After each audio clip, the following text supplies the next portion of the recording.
अस्सलाम वालेकुम दोस्तों, मुर्शिद के दीदार की बड़ी ख्वाहिश थी हमारी और वो ख्वाहिश कैसे पूरी हुई उसका एक्सपीरियंस आज मैं आपके साथ शेयर करूंगा।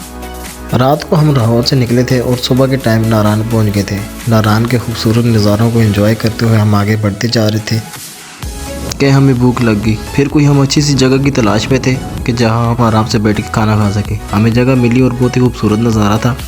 वहाँ पर हमने कैंपिंग की और ख़ुद ही खाना बनाने की तैयारी की। भूख शिद्दत से लगी हुई थी, इसलिए हमने बिरयानी बनाने का सोचा ताकि जल्दी से तैयार हो जाए, हम खा सकें। फिर हमने बनाने के बाद बिरयानी खाई और बड़ा मज़ा आया, सब ने एंजॉय किया। फिर उसके बाद अगला स्टे हमने रायकोट में किया और रात होटल में गुजारी। फिर सुबह उठ कर फेरी मेडोज जाने के लिए हम तैयार हो गए। यहाँ पे जीप वालों का एक किराया था 15,100 रुपये। ना कोई ज़्यादा बता रहा था और ना कोई कम कर रहा था, इसलिए आप जब भी आएंगे आपको 15,100 देना पड़ेगा। स्टार्ट में तो हम एंजॉय करते जा रहे थे हंसी खुशी, लेकिन जैसे जैसे जीप ऊपर चलती जा रही थी तो हमारी दिल की धड़कनें तेज़ होती जा रही थी और नीचे देख के खौफ आ रहा था, क्योंकि रास्ता इतना दुश्वार गुजार और इतना खौफनाक था, क्योंकि ये वर्ल्ड का सेकंड डेंजरस ट्रैक है। लेकिन हम लोगों ने भी अल्लाह को याद करने में कोई कमी नहीं छोड़ी, क्योंकि मुर्शिद का दीदार भी तो करना था।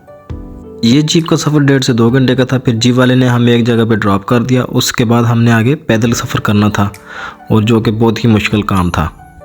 ये पैदल सफ़र तकरीबन 2.5 से 3 घंटे का था, और मेरी आपको सलाह है कि एक स्टिक आपने लाजमी लेनी है हाथ में, क्योंकि ऐसी चढ़ाई पर आपको स्टिक की बहुत ज़रूरत पड़ेगी।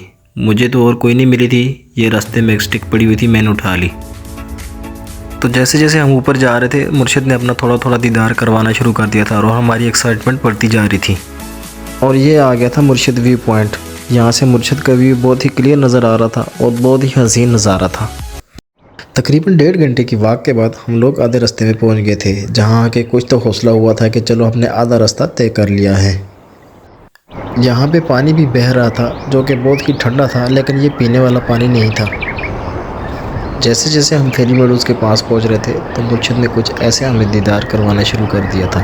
बिलाखिर 3 घंटे की वॉक के बाद हम फेरी मेडोज पहुँच गए थे, और जो यहाँ पे नज़ारा था तो सारी थकावट उतर गई थी।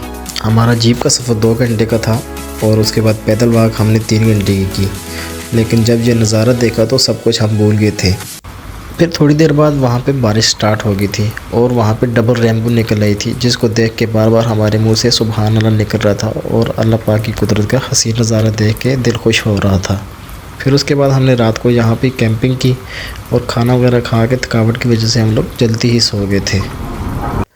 सुबह उठ के जैसे ही सामने मुर्शिद का दीदार हुआ तो मुंह से एक ही आवाज़ निकली, बाबा जी चस आ गई। फिर उसके बाद नाश्ता करके हमने खूब वीडियोस और पिक्चर्स बनाई और सेल्फीज़ ली और साथ टशन भी लगाए।